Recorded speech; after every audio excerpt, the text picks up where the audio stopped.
antes de la llegada de los dos modelos salvadores de la marca, el Boxster en 1996 y luego el Cayenne en 2002, Porsche tenía un grave problema, la 911 dependencia. Una historia interesante porque muchas veces intentó romper esa dependencia de un solo modelo y muchas veces, o todas, fracasó.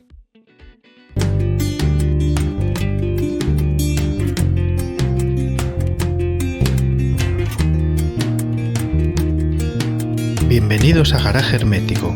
Enciérrate con nosotros.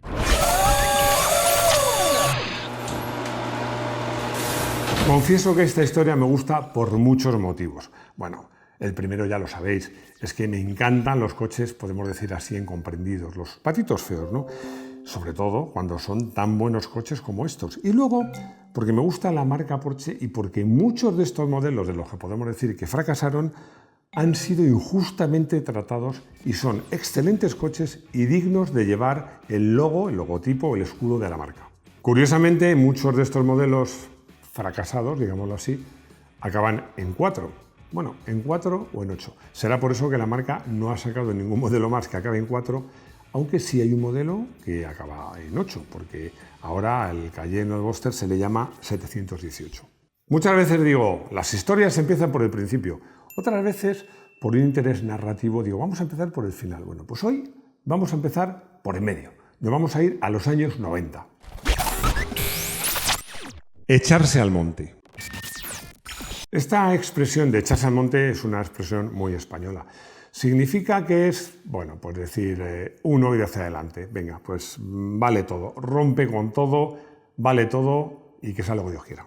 ¿Y por qué he usado esa expresión? Bueno, porque en un momento dado Porsche decidió que valía todo, que se podía echar al monte y en vez de ser una marca que solo hacía pues cupés deportivos, hacer de todo. Ojo, cuando digo de todo, es de todo, porque Porsche en su gama tiene, por supuesto, cupés, tiene berlinas, tiene sub de todos los tamaños y luego motorizaciones, bueno, pues tiene por supuesto coches de gasolina, coches diésel, coches híbridos, coches eléctricos y lo que está por venir.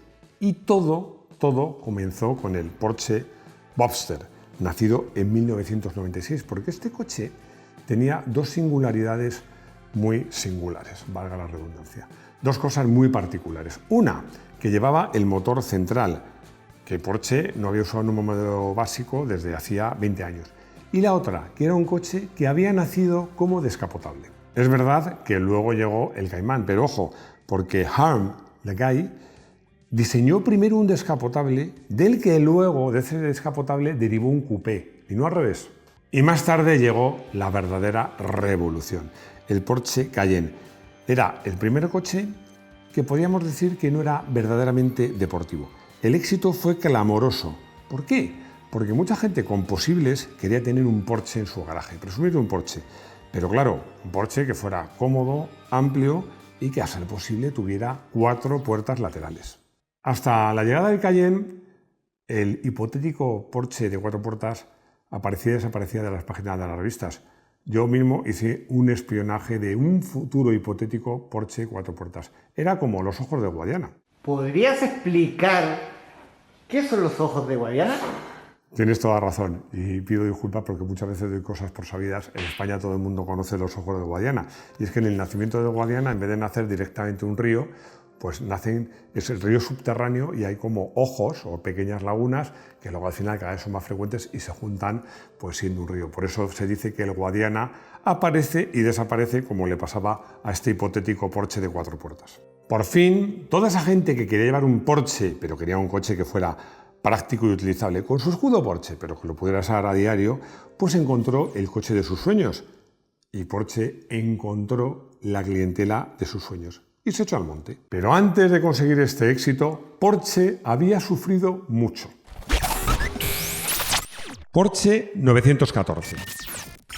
A finales de los años 60, Volkswagen y Porsche no eran la misma empresa como es ahora, pero sí tenían muy buena relación, porque Porsche, antes y ahora también, además del negocio de fabricación de coches, tiene el negocio de la venta de ingeniería.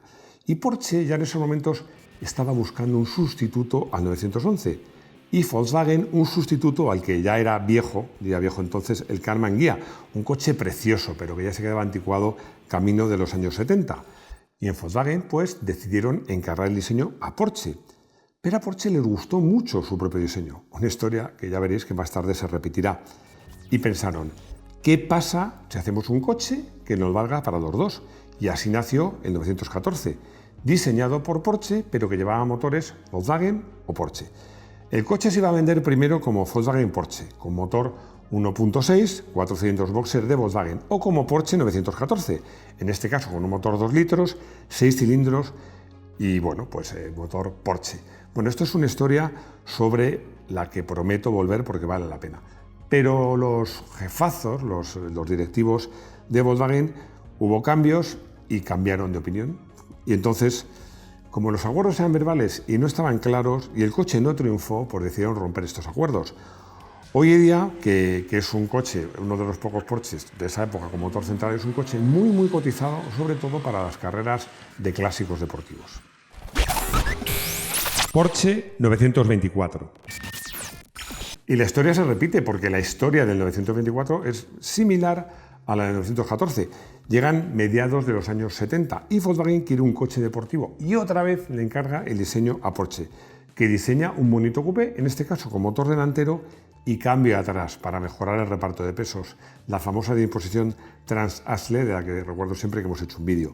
Nace el Volkswagen código interno 425. Y nuevamente Volkswagen se echa para atrás. Querían un deportivo, pero habían pensado en otra idea, en un deportivo basado en el Golf. Es que de hecho nace el Scirocco. Bueno, pagan religiosamente a Porsche para meter el diseño del 924 en un cajón, pero Porsche dice, joder, pero si este coche nos ha quedado estupendo, qué pena, ¿no? Así que se lo recompran a Volkswagen y en 1975 lanzan el 924, que tenía un motor de origen Volkswagen Audi de 2 litros y 125 caballos. Pocos coches en la historia han sido tan injustamente tratados como este. ¿Por qué? Bueno, los periodistas decían que un Porsche de 125 caballos no era un Porsche. Los porchistas, los más irredentos, además de esto decían, y encima con motor delantero de 4 cilindros y refrigerado por agua. Esto no es un Porsche. Lo cierto es que las prestaciones eran las que eran, no nos engañemos, pero este coche tiene un comportamiento fantástico y la calidad que se supone a un coche de la marca Porsche. Porsche trata de reflotar, de reactivar las ventas y se inventa el 924S, que este ya sí tenía un motor Porsche de 4 cilindros que daba 150 caballos, era un 2,5 litros, e incluso una versión turbo de 170 caballos. Pero a pesar de esto, el coche no triunfa. Incluso en esto se puede decir que el coche no ha sido bien tratado, porque bueno, en 10 años se fabricaron 83.000 coches, lo cual tampoco está tan mal, pero desde luego está muy lejos de las expectativas de Porsche. Y además hay que tener en cuenta otra cosa. Este coche, que a Porsche no le gustó, y a los porchistas tampoco, pero tenía un mérito y tenía una característica que gustaba mucho a los concesionarios de Porsche, es que permitía vender Porsches a personas que antes nunca hubieran pensado en comprar un Porsche. El 924 evoluciona y se convierte en el Porsche 944. En 1982 pues se produce esta huida hacia adelante, también, como os decía, empujados por los concesionarios de Porsche que estaban contentos con tener un modelo de Porsche que fuera relativamente asequible. Yo aquí le insisto a Rodrigo que ponga comillas en asequible, porque muy asequible tampoco era. Sin duda, lo más interesante de este 944 era su motor, que era un motor, bueno, iba a decir nuevo, no era nuevo, porque Porsche ya había sacado el 928 con un motor V8 de 5 litros, y este motor, el 944, era justamente medio V8, con lo cual tenías un motor de 4 cilindros de 2,5 litros y que, bueno, en las versiones SS2 y turbo llegó a dar 217 caballos. En cuanto a la estética, se le intentó dar más prestancia, cambiando pequeñas cosas, pero sobre todo los pasos de rueda, con la idea de darle al coche una imagen más agresiva, más poderosa, más ancha, aunque, como podéis imaginar, lo que era la parte interior y el habitáculo eran idénticas, en cuanto a tamaño sobre todo, a la del Porsche 924. Tampoco tuvo el éxito esperado y Porsche sigue en esa huida hacia adelante y lanza el Porsche 968. Es muy fácil definir el Porsche 968 porque es un 944 con su motor llevado a 3 litros, pero con una estética inspirada en el 928. Este modelo llega en 1992 y para mí dentro de esta gama del que va del 924, 44, 68, es el coche más redondo de todos. ¿Por qué? Es un coche que es muy buen deportivo, es un coche muy buen GT, es un coche refinado, con un comportamiento intachable y un acabado extraordinario. El motor, ya os lo digo, era un simple, entre comillas, 4 cilindros, pero era una verdadera joya. Era 3 litros, atmosférico, con bielas y pistones forjados, aro de equilibrado, por eso era finísimo, y además con un sistema de distribución variable que se llamaba Variocan y ofrecía 240 caballos muy progresivos y muy eficaces. El motor era una maravilla, pero muchos, ojo, y no solo los porchistas, también periodistas y aficionados, no le perdonaban a este coche tener un motor de solo 4 cilindros y además en línea. Entre 1993 y 1995, Porsche hace una de esas gracias que tanto nos gustan a los aficionados y lanza una serie especial, la CS o Club Sport. Bueno, que era un coche destinado a ser usado, ojo, a ser usado en circuito, no solo en competición, sino también para aquellos aficionados que querían un coche con el que poder entrar en circuito, aunque luego lo usaran para ir a trabajar. Bueno, este coche tenía menos equipamiento, tenía menos peso, llantas mayores, y este es un coche que conozco muy bien, porque con este coche se organizó en España y en otros países de Europa la Copa Porsche. Es el Porsche con el que yo corrí el Campeonato de España en la versión, el Campeonato de España de GTs, con el 928 había una categoría para este tipo de coches, y además tuve el lujo de poder correr con el que ha sido mi maestro para esto de las carreras y la conducción deportiva y excelente piloto, que es Javier de Castro. ¿Fue un fracaso? Pues habría que decir que sí y que no, porque vuelve a pasar lo mismo. Probablemente Porsche no vendió la cantidad de unidades que tenía previstas, pero era un coche excepcional, era y sigue siendo, porque es curioso, fijaros, yo creo que es un coche que en su momento no fue valorado como se debía, porque la sombra del 911 es alargada, pero hoy día, y ya como clásico, es un coche que cada vez más, y yo os lo aviso, está subiendo de cotización. Porsche 928. Lo primero que tengo que decir, al empezar a hablar de este coche, es que era un coche, era y es, absolutamente excepcional. Era un proyecto tan ambicioso como probablemente equivocado, porque me explico, y para explicarme os tengo que dar un dato muy importante. En esa época, hablamos del año 1977, el mercado más importante para Porsche era el mercado norteamericano. El 911 era un coche caro, incluso en Estados Unidos. No era muy amplio, no era muy cómodo. Para unos era un coche difícil de conducir y para otros era un coche directamente un peligro, sobre todo para los conductores americanos.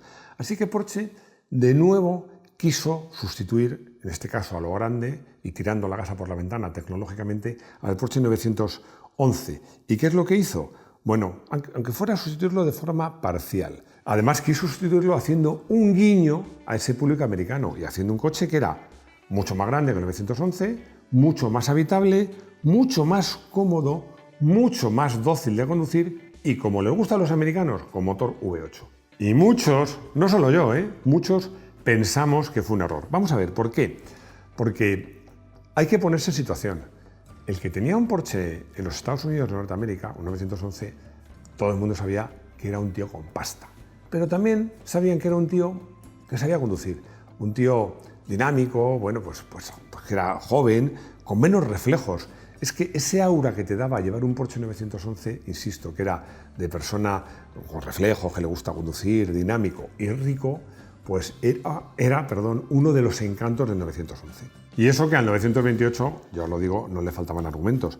Vamos a ver, el motor, que inicialmente era de 4,5 litros, desarrollaba, digo entre comillas, también solo 240 caballos, porque es que tenía unos bajos espectaculares. Yo os digo una cosa, he podido ver en 2 ocasiones además este motor completamente desmontado. Y es que no es una maravillosa obra mecánica, es que se diría que es una maravillosa obra de orfebrería. Es una pasada lo bien hecho y lo cuidado que está. Es una gozada ver este motor montado o desmontado. Bueno, también os digo que la versión GTS llegó a dar 347 caballos. Hablaremos más de este coche. Por supuesto, contaba con el sistema Trans-Axle, al que Porsche le dio mucha publicidad. También recuerdo siempre que Alfa Romeo utilizaba un sistema parecido desde los años 50 y con un eje muy revolucionario en su momento, que era el eje Weissach. Este eje Weissach lo que trataba de hacer es lo que luego se hicieron con las suspensiones multibrazos. Y lo cuento muy brevemente. Cuando el coche tenía un apoyo muy fuerte, la rueda trasera, porque este sistema iba solo atrás, la rueda trasera exterior cogía un poquito de convergencia hacia adentro, es decir, sujetaba bastante el coche. Llevaba un taco de goma que al deformarse hacía que la rueda apuntara un poco hacia adentro. Y eso hacía que el coche, a pesar de ser un coche muy potente y relativamente pesado, fuera bastante fácil de conducir. Como curiosidad os puedo decir, ya hemos hablado de que Porsche buscaba un Porsche de 4 puertas. Existió un prototipo de 4 puertas sobre el Porsche 928 que se llamó Studio H50. Se adelantó 20 años al Panamera y, como curiosidad, las puertas, que eran 4 puertas, pero las traseras eran al estilo del Mazda RX-8 o del BMW i3, es decir, que las delanteras muerden las traseras. No puedes abrir las traseras si no están abiertas las delanteras.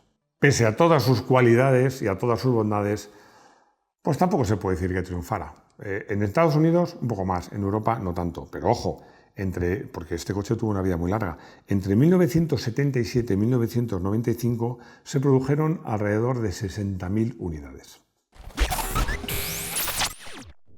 El año que viene el Porsche 911 cumplirá nada menos que 60 años. Pero ahora Porsche ya no tiene necesidad de buscar un sustituto. No creo que lo haga muchos años, probablemente no lo haga nunca, bueno, a lo mejor cuando sea eléctrico, ¿no? Porque ahora Porsche tiene una gama en la que hay de todo y es además la marca más rentable del mundo. He elegido como coche del día el 928, el GTS, que tenía motor de 5,4 litros y prácticamente 350 caballos. ¿Por qué? Por dos motivos. Porque es un coche que me impresionó. Era un Gran Turismo más que un deportivo, pero es que iba de fábula. Y luego porque es el primer coche con el que sobrepasé claramente y durante largo tiempo, además en un túnel, no era en España, ya os lo digo, los 250 km por hora.